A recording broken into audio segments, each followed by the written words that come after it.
أعوذ بالله من الشيطان الرجيم. بسم الله الرحمن الرحيم.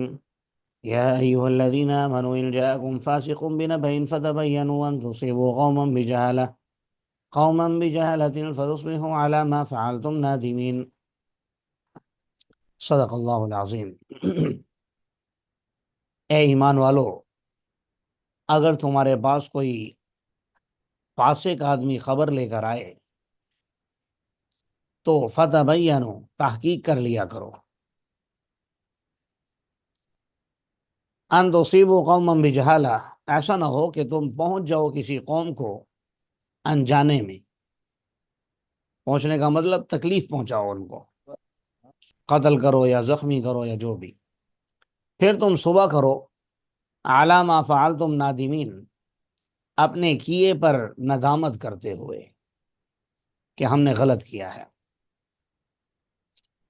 اس آیت کا بھی شان نزول ذہن میں رکھ لیجئے، بات سمجھنے میں آسانی ہوگی. کہ ایک صحابی تھے، صحابی رسول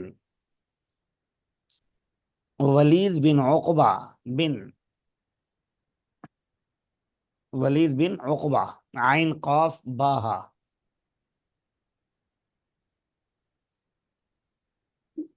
تو ان کو نبی کریم صلی اللہ علیہ وسلم نے قبیلہ بنو مستلق کی زکوٰۃ وصول کرنے کا عامل بنا کر بھیجا. پہلے زمانے میں یہی معمول تھا.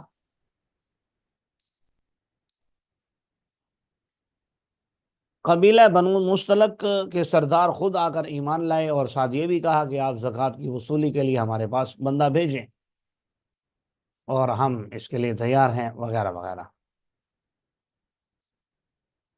اب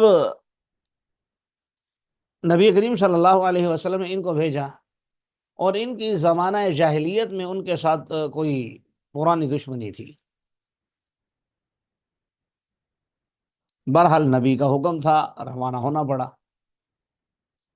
جب یہ اس گاؤں کے قریب پہنچے،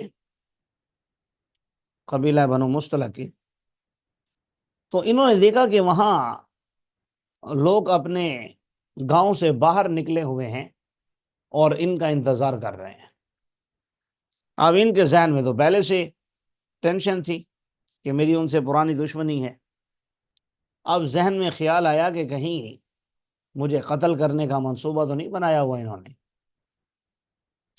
اور خیال اتنا پختہ ہوا کہ یہ وہیں سے واپس چلے گئے اور حضور صلی اللہ علیہ وسلم سے کہا کہ بھئی وہ تو زکوٰۃ نہیں دے رہے، وہ تو مجھے قتل کرنے کے در پہ ہیں. جب آپ صلی اللہ علیہ وسلم کو یہ بات بتائی تو آپ صلی اللہ علیہ وسلم کو بھی بہت ناگوار لگی یہ بات کہ یہ ایسے انہوں نے کیسے کر دیا. خود آ کر کہا، پھر بندہ بھیجا، تو آگے سے یہ انہوں نے ریئیکشن دیا. تو آپ صلی اللہ علیہ وسلم نے حضرت خالد بن ولید رضی اللہ تعالیٰ عنہ کو ایک خفیہ طریقے سے بھیجا کہ آپ جائیں اور معلوم کریں کہ معاملہ کیا ہے، کیوں زکوٰۃ نہیں دے رہے. حضرت خالد بن ولید رضی اللہ تعالیٰ عنہ جب وہاں پہنچے اور صورتحال معلوم کی تو ان لوگوں نے بتایا کہ بھائی یہاں تو رسول اللہ صلی اللہ علیہ وسلم کا نمائندہ آیا ہی نہیں ہے، اور ہم تو اپنے علاقے سے باہر نکل کر ان کا استقبال کے لیے کھڑے تھے کہ نبی کا نمائندہ آئے تو ہم اس کو عزت دیں.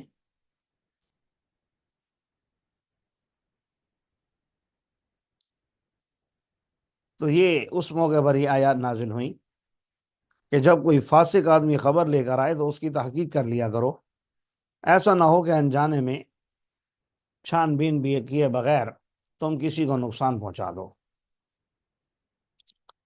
اب یہاں جو سوال ہے سمجھنے کا وہ یہ ہے کہ کیا قرآن نے ولید بن عقبہ کو فاسق کہا؟ حالانکہ ہم تو بچپن سے سنتے آ رہے ہیں صحابہ کلہم عدول، صحابہ تمام کے تمام عادل ہیں. ایسے نہیں ہو سکتا کہ کوئی صحابی صحابی بھی ہو اور فاسق بھی ہو۔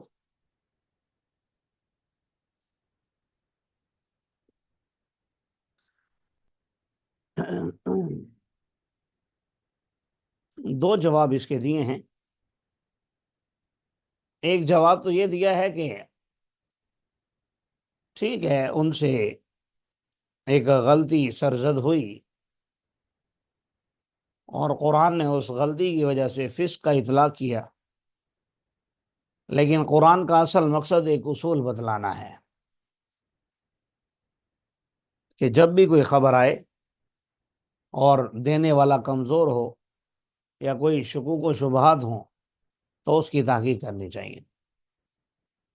باقی گناہ صحابہ سے ہوئے ہیں، باقیوں سے بھی ہوئے ہیں، اور اللہ تبارک و تعالیٰ نے صحابہ کے بارے میں یہ قاعدہ کلیہ ذکر فرمایا ہے کہ اگر کسی سے گناہ ہوا ہے تو اللہ نے معاف کر دیا ہے، کیونکہ وَكُلًّا وَعَدَ اللَّهُ الْحُسْنَى، تمام صحابہ سے جنت کا وعدہ کیا ہے، اپنی رضا کا اعلان کیا ہے، رضی اللہ عنہم ورضوا عنہ۔ جیسے ماعز الاسلمی رضی اللہ تعالیٰ عنہ کا زنا کے بعد یعنی سزا کا واقعہ مشہور ہے، ایسے شراب کے واقعات مشہور ہیں، بہت سارے چوری کے بھی ہیں۔ چونکہ قیامت تک کے لیے قرآن نے باقی رہنا تھا، تو اس لیے قرآن کا نفاذ کر کے اللہ تعالیٰ نے دکھلایا ہے اس دور میں۔ بہرحال یہ جواب ہے لیکن کمزور ہے۔ دوسرا جواب اس سے زیادہ اتھینٹک ہے، وہ یہ ہے کہ یہاں فاسق ولید بن عقبہ رضی اللہ تعالیٰ عنہ کو نہیں کہا گیا، بلکہ جب یہ وہاں پہنچے اور انہوں نے وہ ہجوم دیکھا تو کسی تھرڈ پرسن آدمی نے شرارت کی اور ان سے کہا کہ یہ تمہیں قتل کرنے آئے ہیں۔ اب وہ آدمی کون تھا واللہ عالم، بعض مفسرین نے یہ بھی لکھا کہ شیطان ایک بوڑھے کی شکل میں ان کے پاس آیا اور اس نے کہا۔ بہرحال معاملہ جو بھی تھا، کیونکہ یہ تو ایک غلط فہمی کی وجہ سے واپس تشریف لے گئے تھے نا، تو اگر انہوں نے ہی یہ کہا ہو کہ بھائی وہ زکوٰۃ نہیں دیتے اور کسی اور بیچ میں بندہ نہ بھی ہو، تب بھی کسی غلط فہمی کی بنیاد پر کوئی خبر دے تو اسے فاسق تو نہیں کہتے۔ لہذا اس دوسرے جواب کو علماء نے راجح قرار دیا ہے کہ اس آدمی کی بنیاد پر انہوں نے یہ خبر دی، اور انہی کے واسطے سے اب تمام انسانوں سے خطاب کیا گیا کہ جب کوئی فاسق آدمی خبر دے تو اس کی تحقیق کر لیا کرو۔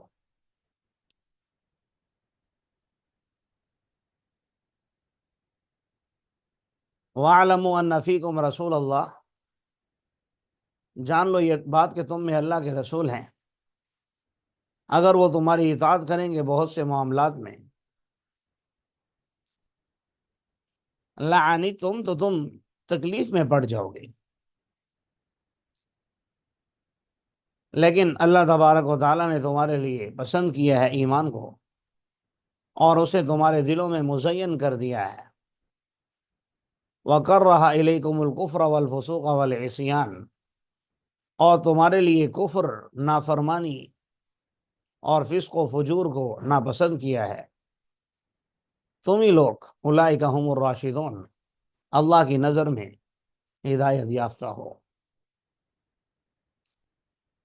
اور اس میں بھی تمہارا کوئی اپنا کمال نہیں ہے، فضلا من اللہ و نعمہ، یہ محض اللہ کا فضل اور احسان ہے، اور اللہ تبارک و تعالی علم والے بھی ہیں، حکمت والے بھی ہیں۔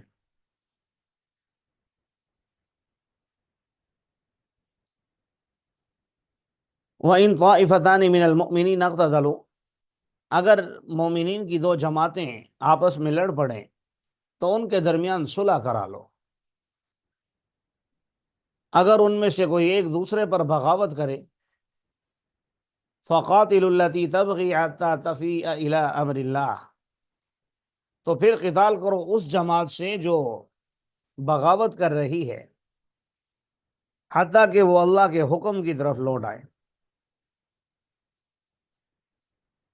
اگر وہ لوٹ آئے تو ان کے درمیان صلح کرا لو عدل و انصاف سے۔ یقیناً اللہ جل جلالہ انصاف کرنے والوں کو پسند کرتے ہیں۔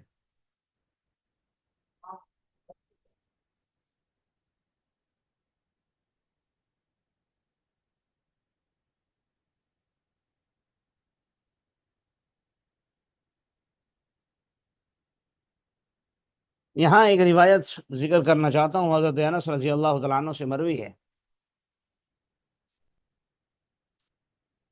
کہ نبی کریم صلی اللہ علیہ وسلم سے ایک شخص نے کہا کہ آپ عبداللہ بن ابی جو منافقین کا سردار تھا ان کے پاس خود تشریف لے جائیں اور ان سے بات چیت کریں، شاید آپ کے جانے سے اس کا یہ مخالفانہ جذبہ ختم ہو جائے اور آپ کے ساتھ اور مسلمانوں کے ساتھ اس کا برتاؤ اچھا ہو جائے، کیونکہ یہ قبیلے کا ایک معتبر شخص تو تھا، یہ الگ بات ہے کہ منافق تھا۔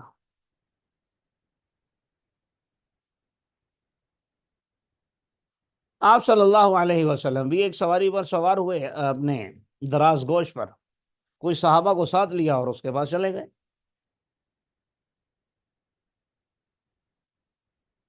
جب عبداللہ بن ابی کے پاس پہنچے تو اس نے آگے سے کہا کہ بھائی تم لوگ مجھ سے دور ہو جاؤ، تمہارے ان جانوروں کی بدبو کی وجہ سے مجھے تکلیف ہو رہی ہے۔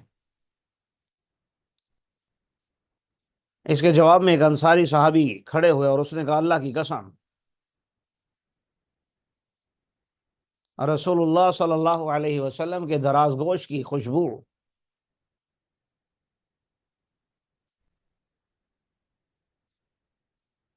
تیری بدبو سے کئی گنا بہتر ہے، اچھی ہے۔ اس طرح پھر دونوں میں بحث و مباحثہ شروع ہو گیا اور روایات میں آیا ہے کہ ہاتھا پائی تک نوبت پہنچ گئی۔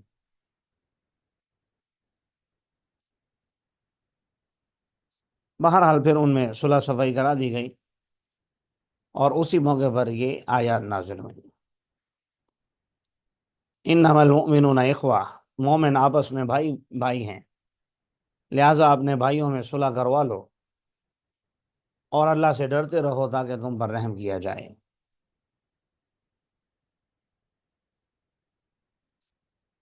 اگلے رکوع میں اللہ تبارک و تعالیٰ نے کچھ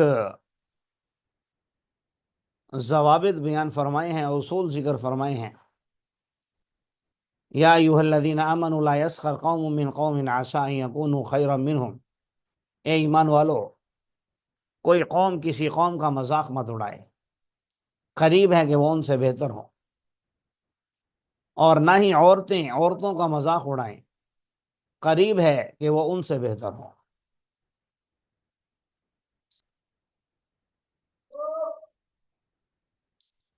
یہ پہلا ادب ہے یا حکم ہے، احکام سمجھ لیں۔ پہلا حکم ہے جس پر ہم نے عمل کرنا ہے کہ کوئی کسی کا مذاق مت اڑائے۔ ایک ہے مذاق کرنا، وہ الگ چیز ہے، مزاح ہاں کے ساتھ، وہ تو رسول اللہ صلی اللہ علیہ وسلم سے ثابت ہے، اس میں کوئی مذائقہ نہیں۔ ایک ہے کسی کا مذاق اڑانا جس میں دوسرے کے لیے تکلیف کا پہلو ہو۔ یہاں ایک نقطہ بھی جو میں نے پڑھا کہیں نہیں لیکن ایک عالم کی زبان سے سنا تھا کہ اللہ تبارک و تعالیٰ نے قوم من قوم الگ ذکر کیا مردوں کا، عام طور پر مردوں کے ساتھ عورتیں بھی داخل ہوتی ہیں، لیکن یہاں عورتوں کا الگ ذکر کیا، نساء من نساء، جس سے پتہ چلتا ہے کہ جو ہمارے ہاں آج کل سسٹم ہے کو ایجوکیشن کا، مرد اور عورت کا اختلاط، ان کا اکٹھا ہونا شادی بیاہ میں، سکولوں کالج یونیورسٹیوں میں یا کہیں بھی، تو شریعت میں اس کا تصور نہیں ہے۔ اس لیے کوئی مرد کسی عورت کا مذاق نہیں اڑا سکتا، اس لیے اللہ نے ذکر ہی نہیں کیا۔ کوئی عورت کسی مرد کا مذاق نہیں اڑا سکتی کیونکہ ان کا آپس میں تعلق ہی نہیں ہے۔ اگر میاں بیوی ہیں تو ظاہر ہے وہ پھر آپس کا ان کا تعلق ہے، جو مرضی کریں، لیکن اجنبی ہوں اور مذاق اڑائیں ایک دوسرے کا، ایسا ممکن نہیں، کیونکہ اختلاط کی اجازت ہی نہیں۔ دوسرا، وَلَا تَلْمِزُوا أَنفُسَكُمْ، ایک دوسرے پر الزام مت لگاؤ۔ الزام کا مطلب کسی میں عیب تلاش کرنا، عیب تلاش کر کے پھر اسے کہنا کہ تو ایسا ہے۔ نمبر 3، وَلَا تَنَابَزُوا بِالْأَلْقَابِ، ایک دوسرے کا نام غلط مت پکارو۔ بئس الاسم الفسوق بعد الایمان، برا نام ہے فسق و فجور والا ایمان لانے کے بعد، اور جو توبہ نہ کرے یہی لوگ اللہ کی نظر میں ظالم ہیں۔ پہلی آیت میں گویا 3 حکم ہو گئے، مذاق نہیں اڑانا کسی کا، کسی پر الزام نہیں لگانا، نمبر 3 کسی کا غلط نام نہیں لینا، نمبر 4 اے ایمان والو اجتنبوا کثیرا من الظن، زیادہ گمان کرنے سے بچو۔ یہاں گمان سے مراد بدگمانی ہے، اس لیے کہ بعض گمان گناہ ہوتے ہیں، تو کسی کے بارے میں ویسے ہی رائے قائم کر لینا اس کی آپ کو اجازت نہیں ہے۔ نمبر 5 وَلَا تَجَسَّسُوا، کسی کی جاسوسی مت کرو، کسی کے عیب تلاش مت کرو کہ کسی کی کوئی بری بات آپ کو پتہ چل جائے۔ نمبر 6 ایک دوسرے کی غیبت مت کرو، وَلَا يَغْتَبْ بَعْضُكُمْ بَعْضًا،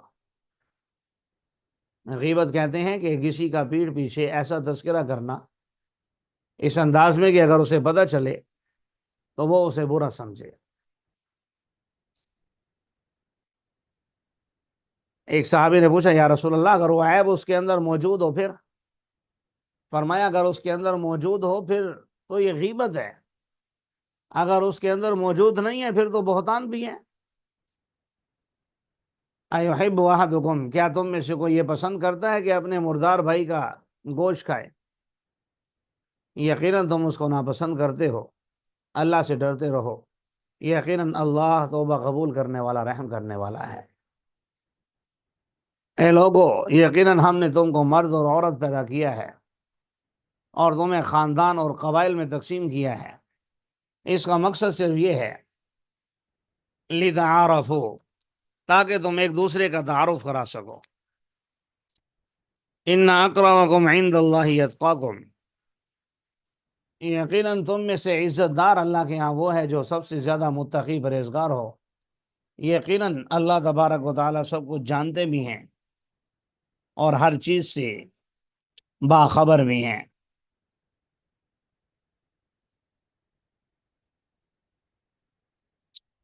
آگے سورت کے آخر تک کچھ دیہاتیوں کا ذکر ہے جو ایمان لائے اور اپنا ایمان لانا آپ کو جتلایا کہ ہم نے ایمان لا کر آپ پر، یہ تو نہیں کہا کہ احسان کیا ہے، لیکن یہ کہنے لگے کہ بھائی ہمارے ایمان لانے سے آپ مضبوط ہو گئے۔ اعرابی لوگ کہنے لگے آمن، نہ ہم ایمان لائے۔ آپ کہہ دیجئے قل لم تؤمنوا، تم ایمان نہیں لائے، بلکہ تم یہ کہو کہ ہم اسلام لائے، کیونکہ ایمان ابھی تمہارے دلوں میں داخل نہیں ہوا۔ اگر تم اللہ اور اس کے رسول کی اطاعت کرو تو وہ تمہارے اعمال میں سے کچھ بھی کم نہیں کرے گا، یقیناً اللہ مغفرت کرنے والا رحم کرنے والا ہے۔ سوائے اس کے نہیں، مومن تو وہ لوگ ہیں جو اللہ اور اس کے رسول پر ایمان رکھتے ہیں، پھر وہ شک نہیں کرتے، پھر وہ اپنے اموال اور اپنی جانوں سے اللہ کے راستے میں جہاد کرتے ہیں، یہی لوگ سچے ہیں۔ آپ کہہ دیجئے کیا تم بتلاتے ہو اللہ کو اپنا دین، حالانکہ اللہ تو وہ سب کچھ جانتا ہے جو کچھ آسمان و زمین میں ہے، اللہ تو ہر چیز کا علم رکھتے ہیں۔ اصل بات یہ ہے کہ یہ آپ پر احسان جتلا رہے ہیں کہ وہ اسلام لائے. آپ کہہ دیجئے لا تمنوا علی اسلامکم، مجھے اپنا اسلام لانا مت جتلاؤ، بلکہ اللہ نے تم پر احسان کیا ہے کہ تمہیں ہدایت دی ہے ایمان کے لیے اگر تم سچے ہو. ان اللہ یعلم غیب السماوات والارض، یقیناً اللہ جانتے ہیں آسمان اور زمین کا غیب، اور اللہ دیکھ رہے ہیں ان کاموں کو جو تم کر رہے ہو. اللہ تعالی ہمیں عمل کرنے کی توفیق